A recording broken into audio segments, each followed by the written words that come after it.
do programa Diálogo Cósmico, Namastê, dando conclusão à história da Debbie Jordan. Eu não encontrei o caso da Debbie Jordan traduzido, então eu só estou falando tirando diretamente do inglês, diretamente de um texto que ela escreve o depoimento dela, né? A Debbie Jordan, que é muito conhecida nos Estados Unidos. E só para concluir, né, pessoal da TVJ, pessoal da TV Hall, pessoal da Rede GUBF, agradeço a todos que estão retransmitindo. Essa é a terceira parte final da historinha da Debbie Jordan. Ela fala que ela encontra, o primo dela encontra uma marca de solo, né, queimada no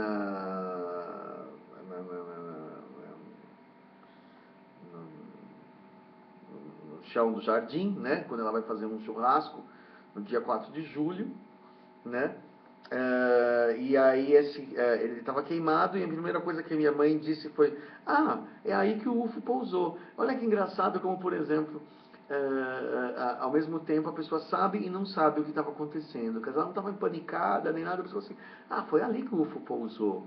Instintivamente a avó já tinha uma certa consciência do que tinha acontecido.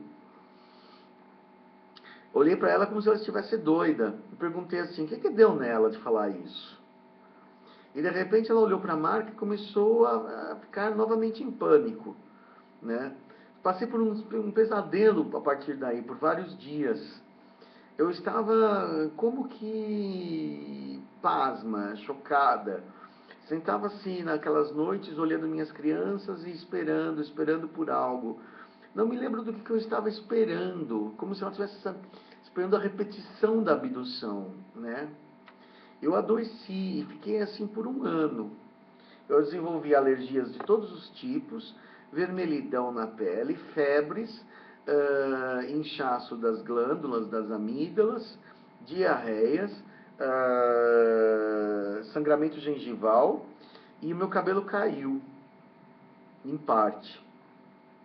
Minhas unhas começaram a ficar finas e começaram a desfolhar, quebrar, e com riscos na horizontal. Não sei como que seria na horizontal, se seria nesse sentido ou nesse sentido. Ela não mostra. Nos vídeos ela mostra fotos das coisas, como ficou a aparência dela e tudo. Eu desenvolvi arritmia cardíaca e tive ataques de pânico constantes a partir daí, praticamente todo dia. E o que aconteceu com o cachorro? Bem, o cachorro foi eutanasiado 2 meses depois, porque seu cabelo caiu totalmente, desenvolveu feridas por todo o corpo, seus olhos desenvolveram cataratas brancas e ele ficou completamente surdo. Todos os dentes do cachorro caíram e as suas gengivas sangravam o tempo todo. Quando levamos ao veterinário, ele ficou chocado de ver um cachorro jovem, de 6 anos, parecendo como se tivesse 20 ou mais. Ele sugeriu que fizéssemos a eutanásia, porque o sofrimento do cão já era muito grande e não havia nada a se fazer. Ele supôs que fosse um tipo raro de câncer que comeu o cão por dentro. A marca no jardim permaneceu por mais 5 anos. E todo ano a neve derretia onde se caísse sobre essa marca.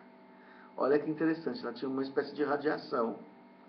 Nenhum animal passaria ali em cima dela. Quer dizer, é o que acontece quando, por exemplo, você tem uma epicentro de uma bomba nuclear, os animais não querem passar em cima da radioatividade, eles de alguma forma sentem a radioatividade. Nenhum inseto passaria por ali. E mesmo quando a grama começou a crescer novamente, ela cresceu grossa, borrachenta, eu queria muito ver essa grama, e azulada. Eu queria muito ver essa grama que ela mostra. Ela fala que é muito interessante essa parte do efeito radioativo, que ela crescia de um verde azulado, com uma cor diferente do normal da grama. As flores que nasceram ali também eram 3 vezes maiores, era aquela boca de leão, não sei como é que chama isso em português. Os tomates nasceram tomates também por ali. Eles eram gigantescos, mas se você comesse, eles eram incrivelmente ácidos. E a pele da sua boca queimava, né? E também as folhas desses tomates eram grandes como o meu braço, né? As folhas das árvores ali ao redor daquele local caíram, e as árvores morreram. O transformador de energia que estava próximo explodiu. Os cabos elétricos derreteram, assim como os rádios da casa, que estivessem perto do jardim.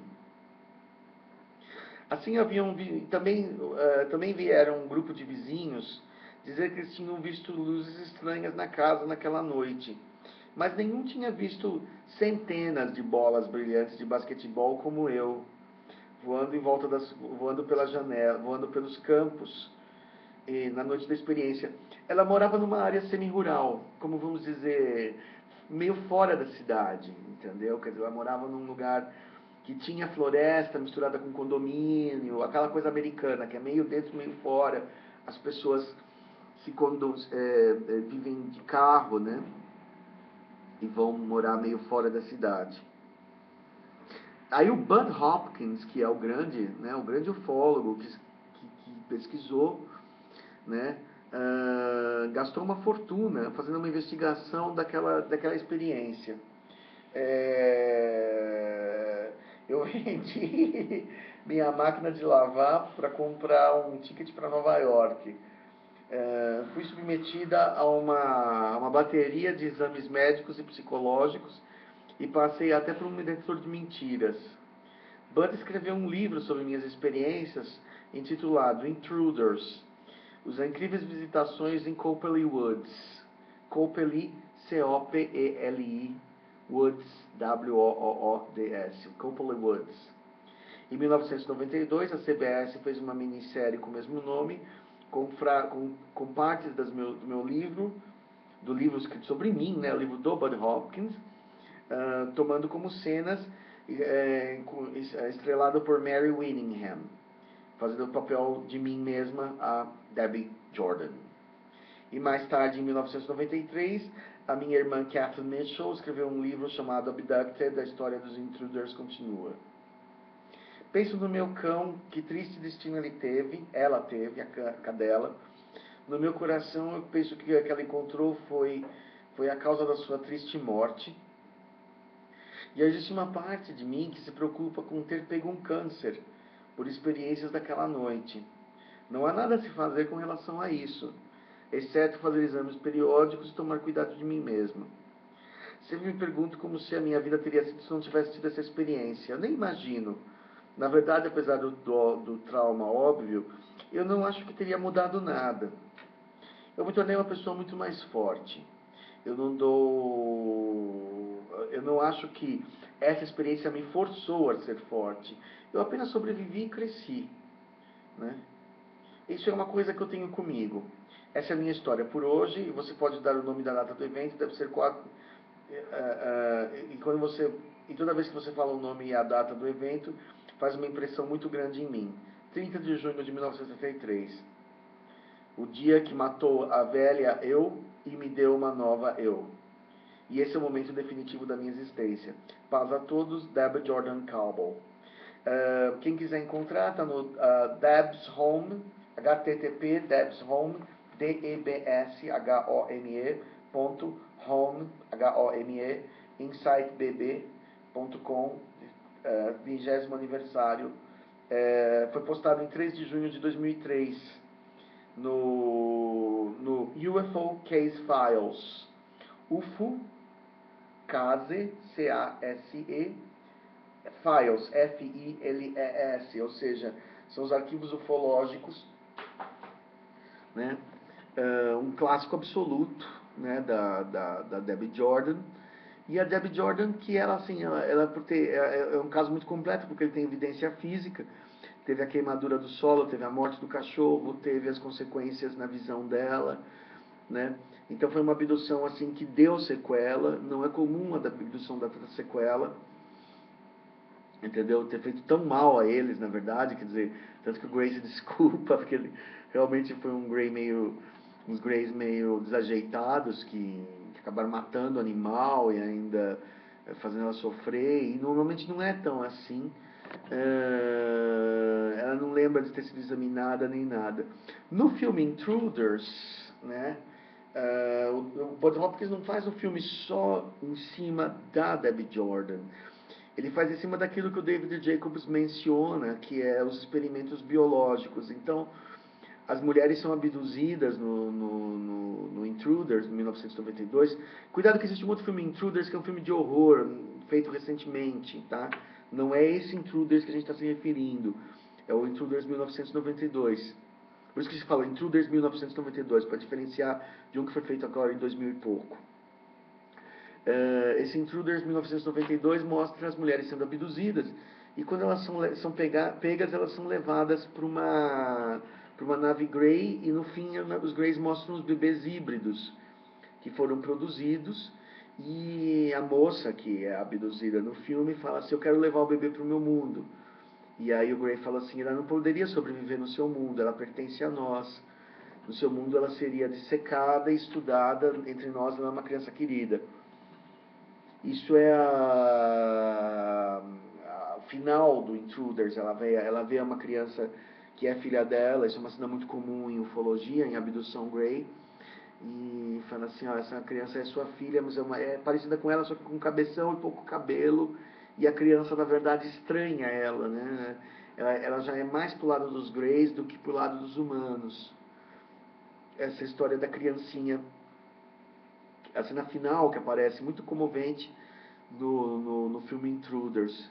Muito comovente e muito real, né? Geralmente as mulheres que passaram por isso sentem um trauma, uma sensação de perda de um filho tirado delas à força e elas sentem muita mágoa. Muitas vezes elas têm uma sensação de terem tido uma criança roubada delas, né?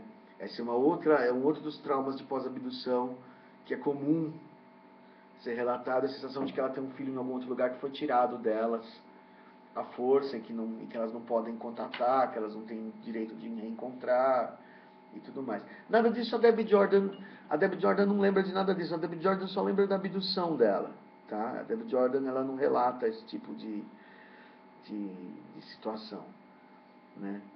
O livro do David Jacobs, A Vida Secreta, ou A Ameaça, esses dois livros são esgotados, difíceis de achar, você encontra em sebos, eles contam esses casos dessas mulheres. O David Jacobs fez uma estatística com centenas de mulheres abduzidas. Geralmente o grande cientista mesmo da ufologia fez a coisa bem científica e conseguiu chegar à conclusão de que era para um experimento reprodutivo mesmo, da produção de híbridos, que a intenção dos Greys não é sabida, mas é sabido que eles pegam mulheres para fazer isso, para fazer bebês híbridos.